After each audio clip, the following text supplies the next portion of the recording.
The corridors of Hampton Court Palace whispered with scandal long before the truth ever reached the king's ears. Candlelight flickered against the crimson walls, and servants exchanged nervous glances as the young queen, barely more than a girl, danced with laughter echoing down the halls. Catherine Howard, with her golden curls and girlish charm, seemed the very embodiment of innocence. To King Henry VIII, weary from age, pain, and betrayal, she was not just a queen, she was a dream reborn.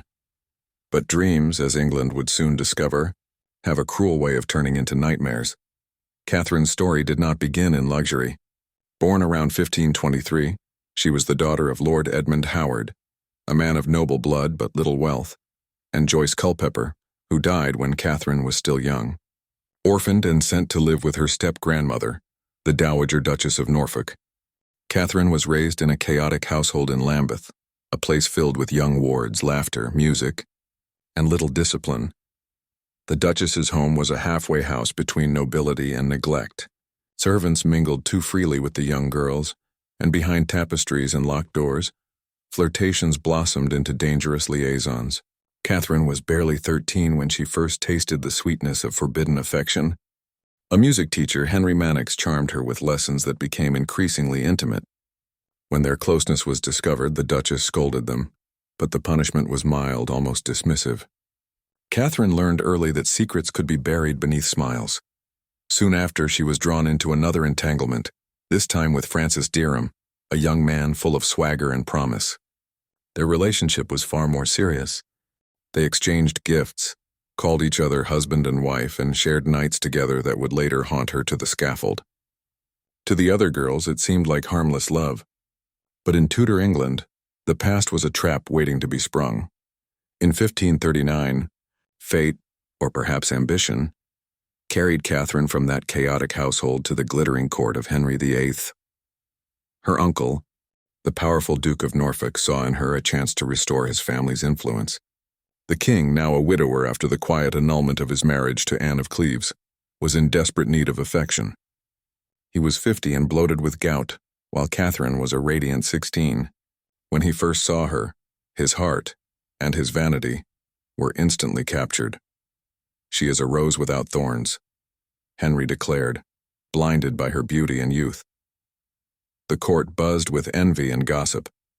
Some saw her as a puppet of the Howard family, a tool of politics. Others pitied her, sensing the danger of the king's obsessive love. But Catherine, innocent or naive, basked in the adoration. She loved jewels, music, and laughter.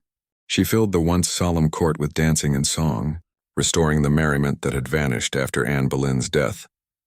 Henry lavished her with gifts, gowns of silk and gold, pearls for her hair, and a crown that glittered like frost under candlelight. He called her his blessing from heaven, and she played the part with youthful charm. But behind her laughter was fear. The king's temper was legendary, his will absolute. At night, while Henry nursed his ulcers and raged about politics, Catherine was left alone in vast, echoing chambers. The palace was beautiful but cold, and her ladies whispered of her past. Some of them, like Lady Rochford, the widow of Anne Boleyn's brother, became both her confidants and her doom.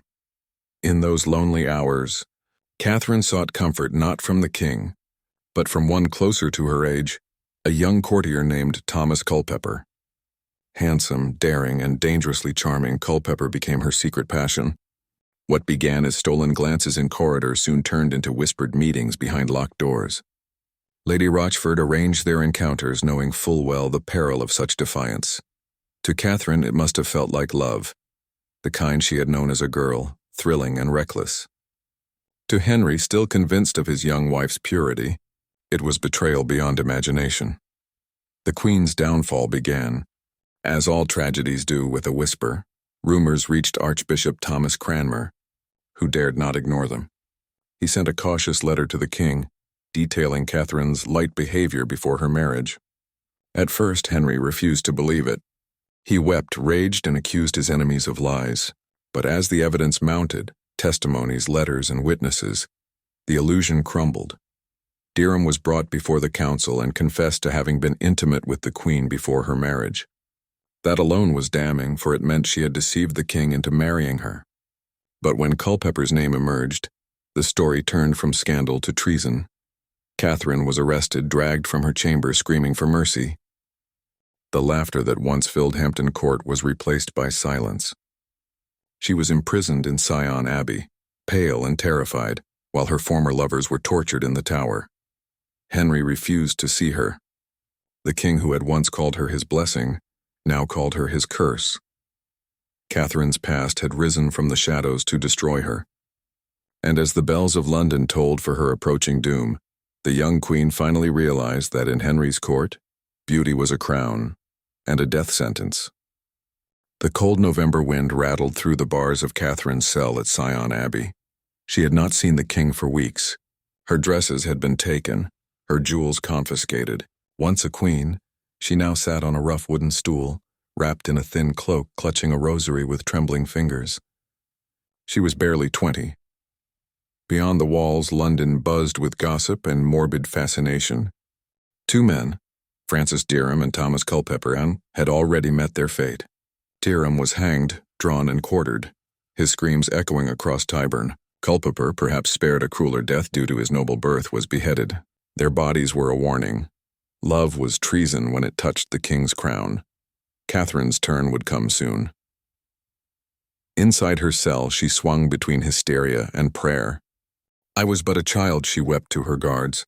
"I did not know what sin meant." The women who attended her pitied her, not because she was innocent, but because she was so young, so small, and so utterly broken. Henry, meanwhile, locked himself away. He could not bear to face her. He raged that she had mocked his love, made him the laughingstock of Europe. The same man who had once written her tender letters now spat her name in fury. And yet, witnesses said he wept when he finally signed her death warrant. February 13th, 1542. Dawn broke gray and bitter over the Tower of London. Catherine was led from her cell to the place of execution, the same scaffold where Anne Boleyn had died 6 years before. She wore a plain black gown and carried a small book of prayers. The crowd that had gathered was silent as she climbed the steps. She looked impossibly young, more like a frightened schoolgirl than a queen. Eyewitnesses said she faced her death with surprising calm. She declared that she had offended God and the king and asked forgiveness of all. And then, with a trembling voice, she uttered words that would haunt England for centuries. "I die a queen, but I would rather have died the wife of Culpeper." Her head fell with a single stroke. For a moment, silence hung heavy over the tower, broken only by the cawing of distant crows. Then the executioner lifted the bloodied blade high, and the crowd dispersed into the cold morning mist. Catherine Howard, the girl who had danced her way into the king's heart, was gone. In death, she became a ghost of caution and sorrow. Hampton Court's haunted gallery, they say, still echoes with her cries, the desperate wails of a young woman running through the corridors, begging for mercy that never came. History would paint her in many shades, foolish, reckless, seductive, naive. But beneath all those labels was a simple truth. She was a child thrown into a world of power, where innocence was devoured by ambition. Henry would marry once more, but something in him broke with Catherine's death.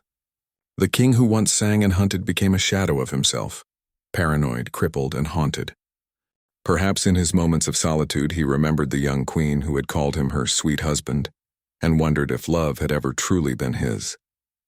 Catherine's story remains one of the most tragic in Tudor history, not just because she died, but because she never truly lived. She was caught between desire and duty, used by her family, condemned by her past, and destroyed by a man's obsession. The girl who had once been called a rose without thorns was, in the end, crushed beneath the crown she never understood. Her short life was a fragile melody, drowned by the roar of a tyrant's wrath, a song of love, betrayal, and the fleeting beauty of a doomed queen.